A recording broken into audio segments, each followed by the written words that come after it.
जय हिंद दोस्तों। आज हमारी ज़िंदगी मशीनों से घिरी है।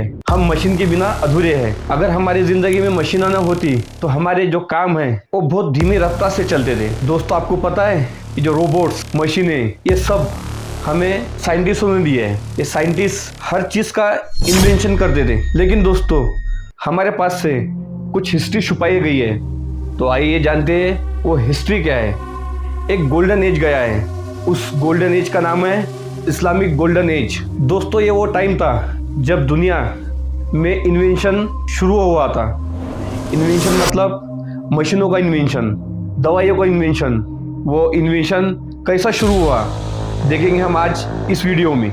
दोस्तों, हिस्ट्री का ये वो टाइम था जब टेक्नोलॉजी, साइंस, आर्ट्स, नॉलेज हर एरिया में बड़े पैमाने पर डेवलपमेंट हुआ इस चीज़ का।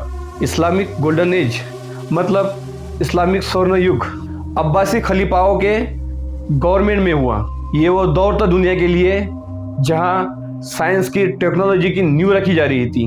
खासकर बगदाद में बैतल अल हिकमा हाउस ऑफ नॉलेज, जहां डिफरेंट कल्चर के और लैंग्वेज के एक होकर नॉलेज का एक्सचेंज कर रहे थे, आपस में बांट रहे थे। उस टाइम में सबका अपना कंट्रीब्यूशन था। Mathematics, treatment, astrology, chemicals, science और लिटरेचर, ये सब शामिल थे। तो आइए जानते हैं ऐसे ही साइंटिस्टों के बारे में जिन्हें आज तक दुनिया हमसे छिपाती रही, हमने कभी पढ़ा नहीं या जिन्हें हमने कभी सुना भी नहीं। तो आइए देखते हैं इनकी आज हिस्ट्री। इब्न सीना, जिन्हें मुस्लिम कल्चर का पहला डॉक्टर कहा जाता है। इब्न सीना को फादर ऑफ मॉडर्न मेडिसिन भी कहा जाता है। इब्न सीना की एक बुक अल कानून फी अल तिब, मेडिकल साइंस में इस बुक को द कैनन ऑफ मेडिसिन कहा जाता है। मेडिकल साइंस में इस बुक की काफ़ी इम्पोर्टेंस है। 12वीं शताब्दी में इस बुक का ट्रांसलेशन लैटिन लैंग्वेज पे किया गया, फादर ऑफ मेडिसिन। जब पूरी दुनिया बीमारियों से घिरी हुई थी तब इब्न सीना ने बच्चों के बीमारी के बारे में बताया कि बच्चे बीमार क्यों होते हैं। उनका हंसना, उनका चलना, उनका सोना, उनका खाना, इन सब चीज़ का अध्ययन करके, इस चीज़ की सब खोज करके उन्होंने इस किताब में लिखा। और उन्होंने इस किताब में आँखों के शेप के बारे में भी लिखा।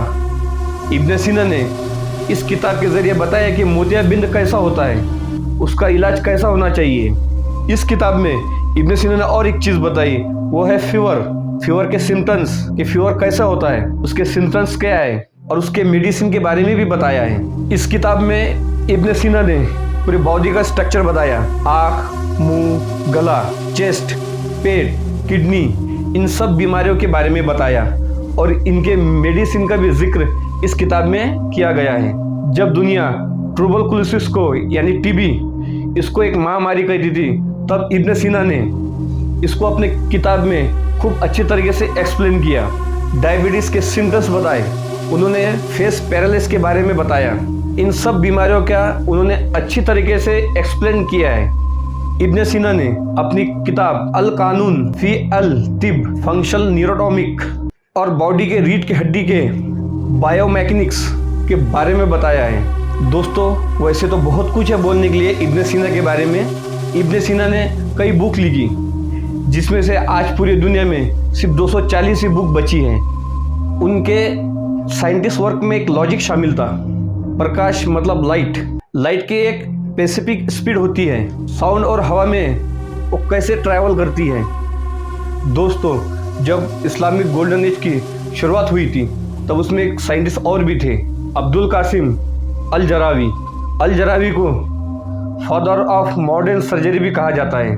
दोस्तों, अगर इस दुनिया में पहली जो सर्जरी किसी ने की होंगी तो वो है अल जरावी। अल जरावी ने सबसे पहले आँख, कान और नाक की सर्जरी की। अल जरावी ने कान के इंटरनल टेस्ट के लिए दुनिया में सबसे पहला टूल इन्वेंशन किया। अल जरावी को अर्थों में भी महारत हासिल थी। उन्होंने कंधे की बेतरतीब हड्डियाँ और फ्रैक्चर को सर्जरी की। अल जरावी को डेंटिस्ट भी कहा जाता है। अल जरावी ने कई डेंटल इक्विपमेंट बनाए। उन्होंने जानवरों की हड्डियों से आर्टिफिशियल दांत भी बनाए। अल जरावी को ऑपरेटिव सर्जरी का पेरेंट भी कहा जाता है। अल जरावी को दुनिया की सबसे पहली थायराइडोक्टोमी करने का क्रेडिट दिया जाता है। ये एक सर्जिकल प्रक्रिया है जिसमें थायराइड की ग्रंथि या पूरे थायराइड को निकालकर उस हिस्से से हटा दिया जाता है। अल जरावी ने न्यूरोलॉजिकल सॉल्यूशन दिए, इंसानी खोपड़ी, स्कूल, रीढ़ की हड्डी के चोट डायग्नोसिस ट्रीटमेंट में अपना कंट्रीब्यूशन दिया। अल जरावी ने काफ़ी इन्वेंशन किए, जैसे टीच लगाने वाली सुई, सर्जिकल कैंचियों या सर्जिकल ब्लेड और हुक तैयार किए। ऐसे कई चीज़ों का उन्होंने इन्वेंशन किया और उन्होंने उसे यूज़ करने का तरीका भी बताया। दोस्तों, आज हम मशीनों से पूरी तरीके से घिरे हुए हैं। हमारे लाइफस्टाइल में मैकेनिकल इंजीनियर का सबसे बड़ा कंट्रीब्यूशन है। क्या आपको पता है इस दुनिया में सबसे पहले मैकेनिकल इंजीनियर एक मुस्लिम था? आइए जानते हैं हम अल जजारी के बारे में। अल जजारी के खून में ही मैकेनिकल इंजीनियरिंग भरी हुई थी। इस दुनिया में सबसे पहले जो क्रैंकशाफ्ट जिसने बनाया होगा वो है अल जजारी। क्रैंकशाफ्ट आज पेट्रोल इंजन, डीजल इंजन में सबसे मेन पार्ट होता है। चाहे वो कौन सा भी इंजन हो, वो क्रैंकशाफ्ट के बिना चल ही नहीं सकता। अल जजारी ने क्रैंकशाफ्ट का जो सबसे पहले यूज़ किया था वो है पानी में चलने वाली मशीन के लिए। उन्होंने ट्विन सिलेंडर पंप में क्रैक कनेक्टिंग रॉड मैकेनिज्म शामिल किया। दोस्तों, अगर रोबोट का जब कोई नाम लेता है तो सबसे पहले हमारे दिमाग में जापान, चीन और कई देशों का नाम आता है। पहला ह्यूमन रोबोट बनाने वाला कोई और नहीं, अल जजारी ही थे। दोस्तों, अल जजारी ने ऑटोमेटा इन्वेंशन करके हाइड्रो इलेक्ट्रिसिटी से चलने वाला पहला मोर, ह्यूमन बॉडी रोबोट, ऑटोमेटिक दरवाजे और पानी पर जलने वाली घड़ी का इन्वेंशन किया। लेकिन दोस्तों, आज रोबोट का कंट्रीब्यूशन हम किसी और को देते हैं। दोस्तों, इस इस्लामिक गोल्डन एज में एक साइंटिस्ट और थे, एक ऐसा हिस्टोरियन, एक ऐसा स्कॉलर जो इतिहास के पन्नों में गुम हो गया। वो है अल बिरूनी। अल बिरूनी का झुकाव भारत के तरफ काफ़ी था।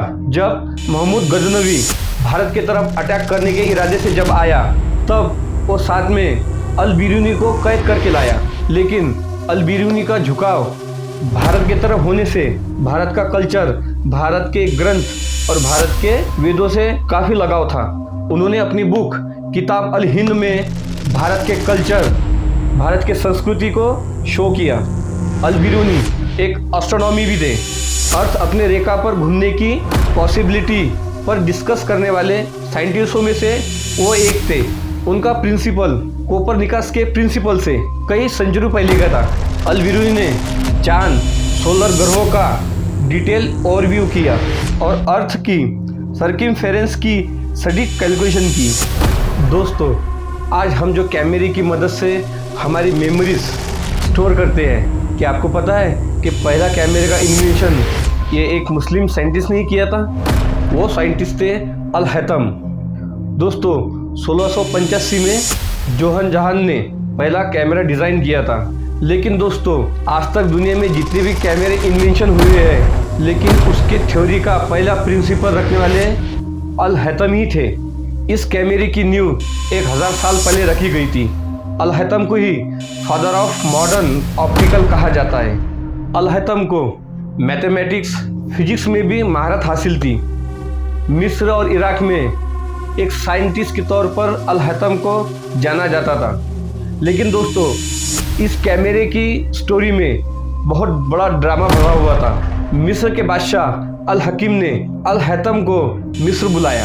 मिस्र में नील नदी में उन दिनों बहुत बड़ी बाढ़ आया करती थी और बाढ़ की वजह से मिस्र में काफ़ी तबाही हुआ करती थी। मिस्र के बादशाह अल हकीम ने अल हैतम को कहा कि इस नदी पर एक डैम बनाया जाए। अल हैतम ने भी बड़े ही कॉन्फिडेंस से कहा कि मैं ये डैम ज़रूर बनाऊंगा। लेकिन दोस्तों, जब अल हैतम नील नदी पर पहुँचे, वहाँ का पूरा स्ट्रक्चर देखा तो अल हैतम हैरान हो गए और उनके मन में आया कि मैं ये डैम नहीं बना सकता और डैम बनाने में नाकामयाब रहे। लेकिन दोस्तों इसमें अल हैथम को एक डर सता रहा था। उनको पता था अगर उन्होंने बादशाह को ना बोला तो बादशाह उन्हें मौत की सजा देगा। अल हैथम भी बहुत होशियार थे। उन्होंने एक पागल होने का नाटक किया। उन्हें पता था कि इस्लामिक कानून में एक पागल को मौत की सजाएं नहीं सुनाई जाती। वो चिल्लाने लगे और रोने लगे, अपने कपड़े फाड़ने लगे। तब मिस्र के बादशाह ने उनकी हालत को देखकर उन्हें नजर कैद की सजा सुनाई, एक कमरे में बंद कर दिया। जब अल हैथम को कमरे में बंद किया तो अल हैथम बेचैन से हो उठे। उन्हें इन्वेंशन करने की आदत सी हो चुकी थी। एक दिन अल हैथम को पीन के बराबर दीवार में एक छेद दिखा। उस छेद में से वो सूरज की किरणें दूसरी दीवार पर रिफ्लेक्ट कर रही थी, लेकिन उसमें बाहर की परछाइयां दिख रही थी। अल हैथम उस परछाई पर बार बार एक्सपेरिमेंट करने लगे। यहाँ से शुरू हुई उनकी लाइट रे की इन्वेंशन। उनका कहना था कि लाइट रे एक सीधी लाइन में ट्रैवल करती है। जब ये रे यानी किरण हमारे आंखों में पड़ती है तो एक विजन तैयार होता है। दोस्तों जब मिस्र के बादशाह की डेथ हुई तो अल हैथम को वहाँ से छोड़ दिया गया और वहाँ से उन्होंने इन्वेंशन किया एक कैमरे का, जो लोगों को परछाई दिखाया करता था। यहीं से कैमरे की थ्योरी रखी गई।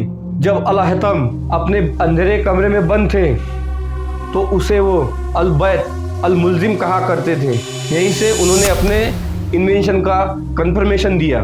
जब उनकी बुक किताब अल मंजिर लैटिन लैंग्वेज में ट्रांसलेशन किया गया तब उस बंद कमरे को कैमरा एवेक्यूरा कहा गया। दोस्तों यहीं से कैमरा वर्ड का इन्वेंशन हुआ। दोस्तों इस्लामिक गोल्डन एज में कई सारे साइंटिस्ट थे, कुछ मेल कुछ फीमेल भी थे। अगर हम उन सब के टॉपिक कवर करें तो वीडियो बहुत लंबा हो जाएगा। अगर आप चाहते हो इस वीडियो का दूसरा पार्ट आए तो आप कमेंट में ज़रूर कमेंट कीजिए। हम कोशिश करेंगे इसका दूसरा पार्ट जल्द से जल्द आए।